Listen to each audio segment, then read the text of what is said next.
हजरत सैयदना फारूक आजम रदी अल्लाह, मैं तफसील से बात करूंगा अगले जुमे जनाब फारूक आजम के हवाल पर। हजरत उमर फारूक रदी अल्लाह तआला अन्हु बदर के मैदान में जब निकले ना बदर में, तो हजरत उमर से हुजूर ने तजवीज मांगी, फरमाया सफ बंदी कैसे करें, किस तरह लड़ना है। जनाब उमर फारूक रदी अल्लाह तआला अन्हु कहने लगे, हुजूर ये जितने आए हैं ना काफिर लड़ने, ये किसी का कुछ चाचा लगता है, किसी का कोई मामू लगता है, किसी का भाई है, किसी का बेटा है, तो महबूबा सफ बंदी की क्या जरूरत है, जो मेरे रिश्तेदार है मेरे हवाले करें, मैं गर्दने काट के आपको देता हूं। जो अबू बकर के रिश्तेदार है वो अबू बकर के हवाले करें, वो गर्दन काट के दे। जो अली का कुछ लगता है वो अली के हवाले करें। हम दुनिया को बताएंगे कि अशिद्दाउ अलल कुफ्फार, अशिद्दा अलल, उसके लिए हमारे पास सख्ती है, कोई नरमी, वो हमारा सगा भी हो तो उसके हक में कोई नरमी। हजरत उमर ने अपने सगे मामू की गर्दन काटी बदर के दिन, सगे मामू की।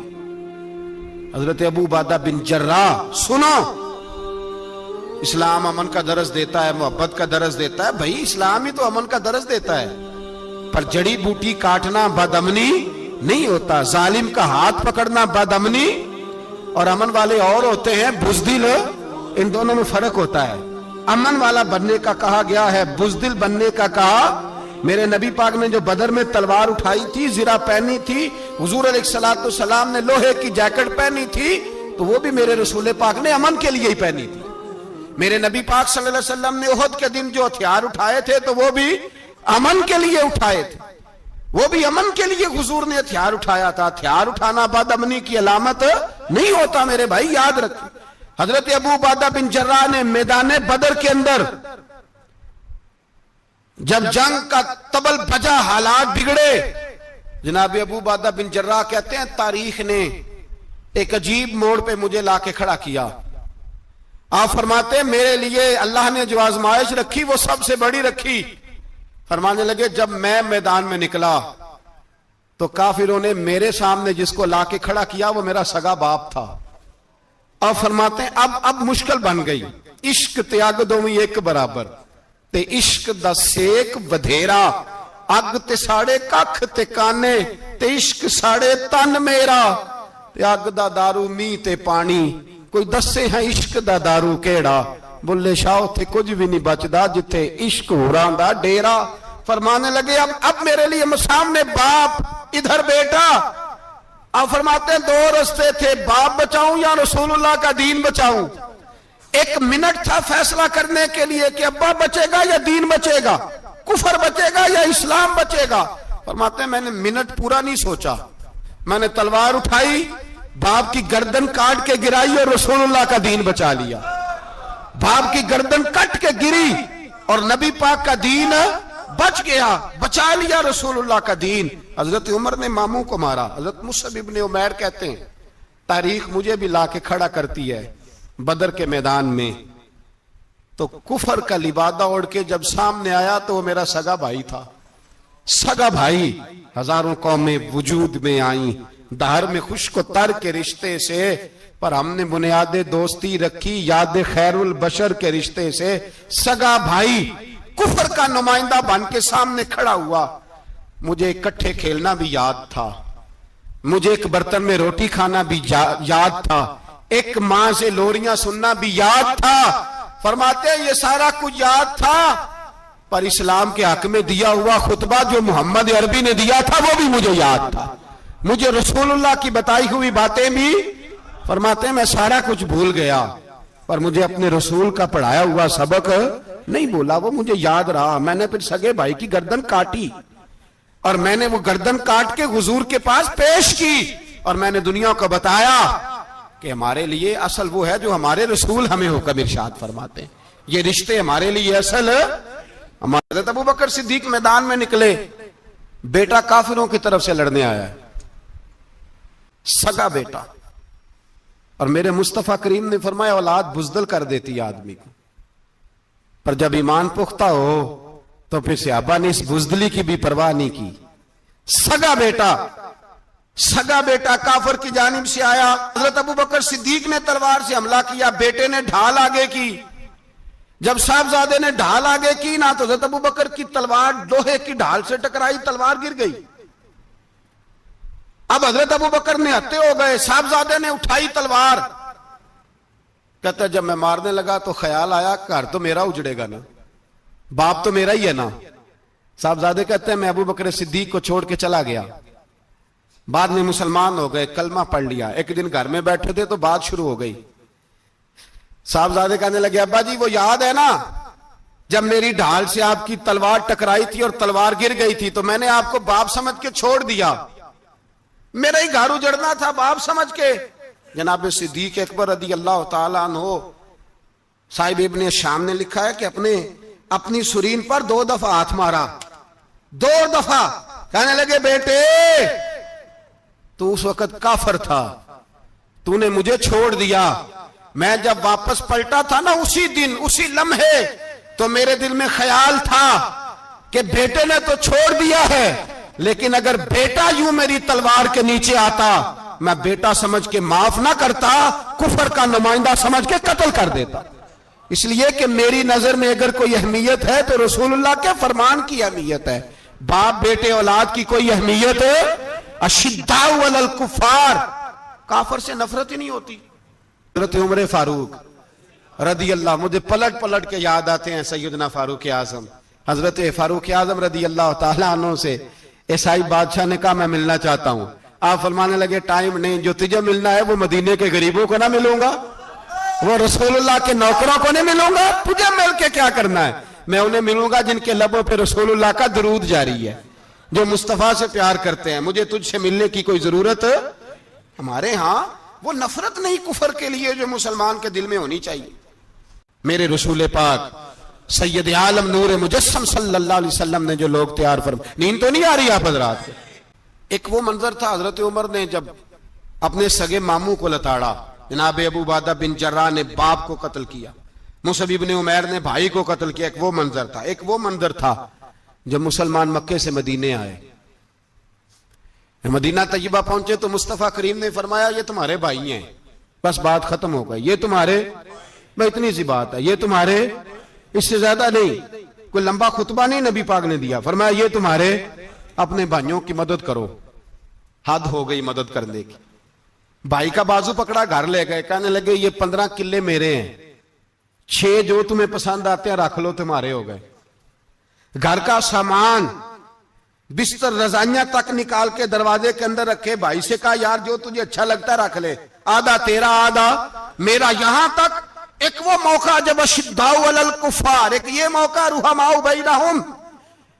सहाबाए किराम अलैहिम रिदवान में से किसी के पास 2 बाग थे, एक में खजूरें ज्यादा पकी, एक में कम पकी। जब वो अपने भाई को देने लगा तो उसने कहा तुझे रसूलुल्लाह ने मेरा भाई बनाया है, तुझे वो वाला बाग दूंगा जिसकी खजूरें ज्यादा पकी हुई है, वो वाला बाग दूंगा, खजूरें ज्यादा पकी हुई। और यार तारीख आलम ने ये नजारा नहीं देखा कि वहां से एक शख्स आया गरीब है, रिश्ता नहीं मिलता। यहां एक शख्स ने क्या किया, उसको अपने खानदान से, अपने घर से रिश्ता भी दिया। कब भाई है, इसको यहां बसाना है, रखना है, लाना है। कोई तहजीब का टकराव नहीं हुआ, कोई उन लोगों के आपस में झगड़े नहीं हुए, कोई नहीं कहा कि ये मुहाजिर है ये अंसार है, कोई किसी जगह नहीं कहा तुम्हारा खाना पीना रहना सहना अलग है, कोई किसी जगह बहस नहीं हुई, आधा बांट के दिया। और फिर भाईचारे का हाल ये था कि तबूक के बाद जब बड़ा माल आया ना मुसलमानों के पास, ढेर लग गए, बैरीन से माल आया तो ढेरों लग गए। तो रसूल पाक सल्लल्लाहु अलैहि वसल्लम ने अंसारे मदीना को बुलाया, मदीने वालों को। फरमाया तुमने बड़ा एहसार किया था अपने भाइयों पर, तुमने अपनी आधी आधी जायदादें दे दी थी, तुमने रुहमाओ बैनहुम का पूरा मुजाहिरा अमलन करके दिखाया था। अब माल आ गया है, 2 ऑप्शन मैं तुम्हें देता हूं, 2 किस्म की तरजीहात, एक चीज कबूल कर लो। का या रसूल अल्लाह सल्लल्लाहु अलैहि वसल्लम हुक्म फरमाइए। फरमाया यहां तो जो माल तुमने अपने महाजिर भाइयों को दिया है वो वापस ले लो, वो तुम वापस ले लो, और ये जो माल आया ये मैं इनमें बांट देता हूं। या इस तरह करो कि मैं ये माल तुम्हारे दरमियान आपस में आधा आधा बांट देता हूं, या तुम्हें कुछ फीसद ज्यादा दे देते हैं, उन्हें कम दे देते हैं। बात हो रही थी, अंसार चुप थे। हुजूर ने फरमाया बोलते क्यों नहीं, पता महबूब को भी है कि ये बोलेंगे तो मुझे भी ठंड पड़ेगी और कयामत तक सारी उम्मत को सुकून मिलेगा। फरमाया बोलो। तो अंसारे मदीना बोले तो रो के बोले, का महबूबा हमने माल क्या करना है, हमारे पास रसूल पाक जो मौजूद है, या रसूल अल्लाह हमने क्या करना है माल का? हुजूर जो अब आया ये भी सारा इन्हें दे दे, जो हमने दिया था इन्हें वो भी इनके पास रहने दें, और या रसूल अल्लाह जो बाद में आए वो भी इन्हें दे दें। हमारी शर्त यह है कि हमारे दरमियान अल्लाह के रसूल मौजूद रहने चाहिए, महबूब हमारे दरमियान रहे। माल और दौलत की हमें जरूरत है, ये रुहमाओ बैनाहुम में आपस में बांट के हर चीज अपने भाइयों को दे दी। हजरत उमर ईसाई बादशाह टाइम मांगता तो कहता कोई टाइम नहीं, चल दौड़ जाओ। मुल्क के शाम जाते हैं, जब फतह होते हैं हजरत साद बिन नबी वकास बुलाते हैं, शाम जाते हैं तो हजरत उमर कहते हैं शाम आए हैं यार, सबसे पहला काम ये कर बिलाल का तो पता कर। यहां सुना है बिलाल हबशी का मकान भी कहीं नेड़े नेड़े है, पता तो कर। हजरत बिलाल हबशी हजरत सैयदना साद कहने लगे हुजूर बुला ना ले। फरमाया नहीं, वो मुस्तफा का गुलाम है तो मेरा तो इमाम है, मैं घर मिलने जाऊंगा। घर रुहमाओ बैनाहुम, काले रंग के हबशी गुलाम सैयदना बिलाल हबशी को मिलने घर गए, और जनाब उमर जाके बैठक में इंतजार करने लगे, गोया ड्राइंग रूम में बैठे इंतजार होने लगा। जनाब सैयदना बिलाल आए तो हजरत उमर उठ के खड़े हुए। मुल्क के शाम के लोगों ने यह मंजर अजीब देखा कि जनाब उमर फारूक एक हबशी के लिए खड़े हुए, और जब खड़े हुए तो हजरत बिलाल कहने लगे उमर बैठ जाओ, ये क्या कर रहे हो? तो हजरत सैयदना उमर रो पड़े, कहने लगे बिलाल तो हबशी पहले था, जब से रसूलुल्लाह का गुलाम बना है सारी उम्मत का इमाम बन गया, सारी उम्मत का तो इमाम बन गया है जब से तो नबी पाक सल्लल्लाहु ताला अलैहि वसल्लम का गुलाम बन। भाई याद रखे, जब अशिद्दाउ अलल कुफार की बात थी तो अपने सगे कत्ल हो गए, और जब रुहमाओ बैनाहुम की बात थी तो फिर ये नहीं देखा ये हबशी है। तवज्जो है मेरी बात पर? जाग रहे ना आप लोग? इधर देखे, फिर ये नहीं देखा कि ये हबशी है, ये रूमी है, ये कौन है, फिर ये देखा कि ये रसूलुल्लाह का गुलाम है सल्लल्लाहु। हजरत अबू बकर सिद्दीक रदी अल्लाह ताला अन्हु से किसी ने पूछा था बदर में फतह कैसे हुई? अब भी मुसलमान कहते हैं नहीं जी कैसे लड़ेंगे जी, हमें अपना बड़ा मसला है। ये कमजोर लोगों की बातें, कमजोर जो खुदा वाले होते हैं उनकी ये सोच नहीं होती। ये आरजुए करम और मैं आपसे करूं, ये भीख उसको जीतिए जिसका खुदा ना हो। ये कमजोर लोग हैं जो कहते हैं नहीं कैसे होगा, किस तरह होगा, जिनको पता हो कि हमारी गैबी ताकत है हमारी। हजरत अबू बकर सिद्दीक रदी अल्लाह ताला पूछा जनाब बदर में कैसे जीत गए? तलवारें ज्यादा थी, नेज़े ज्यादा थे, या आपको जासूसी ज्यादा थी, पता ज्यादा था कि यूं काबू आएंगे काफर? तो अबू बकर सिद्दीक फरमाने लगे ना नेज़ों से जीते ना तलवारों से जीते, हम जो बदर में जीते हैं तो मुस्तफा की नमाजों से जीते हैं। हमें जो बदर में कामयाबी मिली तो रसूलुल्लाह की दुआओं की बरकत से मिली। फरमाने लगे काफर सारी रात शराबें पीते रहे, सारी रात वो नाच गाने में मसरूफ रहे, और मैं हुजूर के खेमे में मौजूद था, नबी पाक सारी रात नमाज पढ़ते रहे, सारी रात हुजूर नमाज पढ़ते रहे, सारी रात अल्लाह से दुआ करते रहे। फरमाया सुबह जो कामयाबी मिली तो ये मुस्तफा की नमाजों की बरकत से मिली। एक बुजुर्ग की मैं बात सुन रहा था, वो कह रहे थे अब नमाजें इबादतें रियाजतें बाद में करना, पहले जिहाद करो। कह रहे थे अब निकल कर खानकाहों से अदा का रस्म शब्बीरी, इबादतें रियाजतें तिलावतें दरूद बाद में होगा, पहले जिहाद। तो मैंने कहा साहब इबादतें तिलावतें दरूद हो कहां रहा है, पहले वो जगह तो बताएं। खानकाहों पे तो उर्स हो रहा है, साल के बाद ढोल लग रहा है।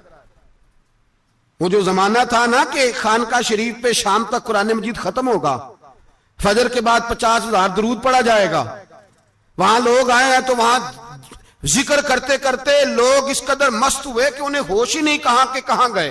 वो तो दौर खत्म हो गया। अब कहां है खानका में? अब तो नजर नियाज रह गई, खत्म शरीफ रह गया, उर्स पाक रह गया, बाकी तो मामला खत्म है। वो कहां गया मामला सारा? भाई दुआएं इल्तजाएं। शहाबुद्दीन गौरी से पूछा जनाब फतह कैसे हुई? कहने लगे ख्वाजा मोइनुद्दीन अजमेरी की दुआओं की बरकत से। फरमाते हैं बाबा दुआ मांगता था, हम जिहाद करते थे, अल्लाह कामयाबी दे देता था। भाई वो इबादत, वो रियाजत, वो मुसलमान जो रात को अपने रब को मना लिया करता था, वो अपनी इबादत के जोर पर अल्लाह तबारक व तआला की बारगाह में आहो जारी। हुजूर ने फरमाया अद्दुआ सलाहुल मोमिन, दुआ मोमिन का हथियार है। दुआ मोमिन का, बोल के बताना है, दुआ मोमिन का। फरमाया मोमिन ये हथियार चला सकता है, ये हथियार काफिर के पास मौजूद है। हजरत ज़ैद बिन हारसा रदी अल्लाह ताला अन्हु को ना पकड़ के कुछ काफिर उनको पकड़ के ले गए तो एक दरख्त के साथ बांध लिया, कहने लगे तुम्हें कत्ल करेंगे, हुजूर के सहाबी हैं रदी अल्लाह ताला। जब काफिर आपको कत्ल करने लगा ना तो उन्होंने दरख्त के साथ अच्छी तरीके से टांगे बांध ली, हाथ बांध लिए, गर्दन बांध ली, कहने लगा बुला अपने रब को। तो हजरत ज़ैद रदी अल्लाह ताला अन्हु फरमाने लगे मैं तो शहीद होने को तैयार था, लेकिन तूने आजमाने का प्रोग्राम बनाया तो ठीक है, मैं फिर बुलाने लगा हूं अपने रब की मदद को। ऐ अल्लाह मदद फरमा। उसने उतनी देर में तलवार नियाम से निकाल ली, ऐ अल्लाह मदद फरमा। उसने जब तक दोनों हाथों में तलवार सौंप ली, ऐ अल्लाह मदद फरमा। जब तीसरी बार आपने ये कहा तो उसने तलवार उठाई, कहा अल्लाह मदद फरमा। हजरत ज़ैद रदी अल्लाह ताला अन्हु कहते हैं जब चौथी बार मेरी जुबान से लफ्ज निकले, काफर के हाथ में तलवार थी पर गर्दन भी उसकी कट के नीचे गिर गई, कि गर्दन कट के उसी वक्त नीचे गिरी। मुझे किसी ने खोला, ना मारने वाला नजर आया, ना गर्दन काटने वाला नजर आया, ना मुझे खोलने वाला। तो मैंने कहा आने वाले तू बता तो सही तू कौन है? तो कहने लगे मैं जिब्रील अमीन हूं, मैं जिब्रील अमीन हूं, मैं जिब्रील, मुझे दुश्मनों ना छेड़ो, मेरा है कोई जहां में, मुझे दुश्मनों न छेड़ो, मेरा है कोई जहां में, मैं अभी पुकार लूंगा, नहीं दूर है मदीना। कहा जब तूने, हजरत जिब्रील कहने लगे जब तूने पहली दफा कहा ना अल्लाह मदद फरमा, तो मैं सिदरतुल मुंतहा पे था, मुझे हुक्म हुआ जिब्रील देर ना करना। फरमाते हैं जब दूसरी दफा तूने कहा ना अल्लाह मदद फरमा तो मैं 7वें आसमान पे था, और जब तीसरी दफा कहा मदद फरमा तो मैं पहले आसमान पे था, और फरमाया जब तूने कहा चौथी दफा अल्लाह मदद फरमा तो मैं तेरे सराहने खड़ा था, मैं तेरे सराहने। तो भाई अब तो इज्तिमाई दुआ भी नहीं रही हमारी, अब तो ये वाला सोता भी। अकबर अल आबादी ने कहा था मुसीबत में भी अब याद खुदा हमको नहीं आती, दुआ मुंह से ना निकली जेबों से अर्जियां निकली। जब हुस्न था उनका जलवा नमा तो सरकार का आलम क्या हो। आप जरा ठहर कर इसको सोचें कि जब हुस्न था उनका जलवा नुमा, यानी हुजूर मुस्कुराते थे, खुश बड़े होते थे। कब? जब एक तरफ अबू बकर सिद्दीक बैठे होते थे, जब एक जानिब सैयदना फारूक आजम बैठे होते, जब सामने मौला अली शेर खुदा और हजरत उस्मान बैठे होते, और जब कंधों पर सैयदना इमाम हसन और हुसैन सवार होते थे, और जब हजरत बिलाल अजान देते थे, और जब जनाब सलमान फारसी खजूरें तोड़ तोड़ के लाते थे, और जब हजरत सुहैब रूमी बारगाहों में हाजिरियां देते थे, और जब जनाब अबू हुरैरा से हुजूर फरमाते कोई काम भी किया कर, तो वो कहने लगे हुजूर ठीक है, पर मैं यहीं बैठा रहता है, कोई काम भी कर। तो वो बाहर निकले और सुतून की ओट से फिर आ गए, का हुजूर मैं हो आया हूं, मेरा कोई नहीं दिल लगता किसी जगह। और जब वहां बद्दू देहाती सहाबा आके हुजूर को मुस्कुराने वाली बातें सुनाया करते, और जब उस महफिल नूर में, उस खूबसूरत मजलिस में हजरत माज इब्ने जबल बैठते थे, जब उस खूबसूरत महफिल पाक में हजरत अबू ज़र गिफारी जैसे दरवेश बैठते थे, जब उस नूरानी महफिल में हजरत खालिद बिन वलीद जैसे जर्नैल हाथ बांध कर, नजरें झुका कर और दो जानू पीछे बैठकर, कभी कभी आंख खोलकर हुजूर की जियारत करते थे, और जब उस मजलिस पाक में हजरत अबू उबैदा जैसे अमीनुल उम्मत लोग बैठते थे, और जब उस मजलिस पाक में हजरत हुज़ाफा बिन यमान जैसे लोग जिनसे हुजूर तन्हाई में बैठकर राज की बातें करते थे, इस मजलिस पाक के हुस्न को, उसकी कैफियत को, उसकी नजाकत को, और मस्जिद वो वाली मस्जिद जिसकी बुनियादों में खुद रसूल पाक ने दस्ते मुबारक से ईंटें रखी हो, जिसमें झाड़ू हजरत बिलाल देते हो, जिसमें तजीनो आराइश का काम हजरत उस्मान गनी करते हो, जिस मस्जिद मुबारका में चराग हजरत तमीम दारी जलाते हो, पता नहीं क्या मंजर होगा, पता नहीं क्या रंग होगा। मुझे लगता है फरिश्ते भी आसमान के दरवाजे खोल खोल के नीचे झांक के देखते होंगे कि जब हुस्न था उनका जलवा नुमा, दीदार का आलम क्या होगा। हर कोई फिदा है बिन देखे, सुबह कयामत जब उनका रोजा अतहर खुलेगा और जिन्होंने उम्र गुजार दी उनकी नात पढ़ते, और जिनके लम्हे बीते उनकी यादों में नारे लगाते, और जिनकी सुबह शामें उनका जिक्र सुन सुन के रो रो के आंखों का वुजू करते गुजरी। जब हुस्न था उनका जलवा नुमा, दीदार का आलम क्या होगा। और बिन देखे फिदा है हर कोई, तो बताओ ना दीदार का आलम क्या होगा, दीदार का आलम क्या होगा। और एक सिमत अली, एक सिमत उमर, सिद्दीक इधर उस्मान उधर, भला इन जगमग जगमग तारों में महताब का आलम क्या होगा, क्या होगा। हर नजर कांप उठेगी महशर के दिन, और देखना खौफ से हर कलेजा दहल जाएगा। ओढ़ कर काली कमली वो आ जाएंगे, सारे महशर का नक्शा बदल जाएगा। और हमारे उस्ताद थे मौलाना तहसीन रजा साहब, मुहद्दिस बरेलवी, उनका शेर है बड़ा अनोखा। वो फरमाया करते थे, जिसको कहते हैं कयामत हश्र जिसका नाम है, जिसको कहते हैं कयामत।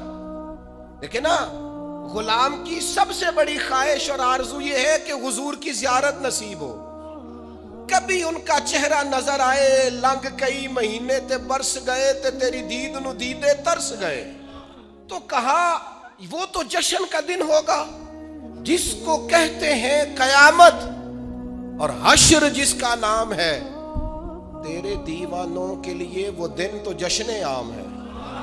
हम तो जश्न मनाएंगे क्योंकि ज़ियारत नसीब हो जाएगी। हम तो जश्न मनाएंगे कि हुजूर के जलवे न, तेरे दीवानों के लिए वो दिन तो जश्न आम है।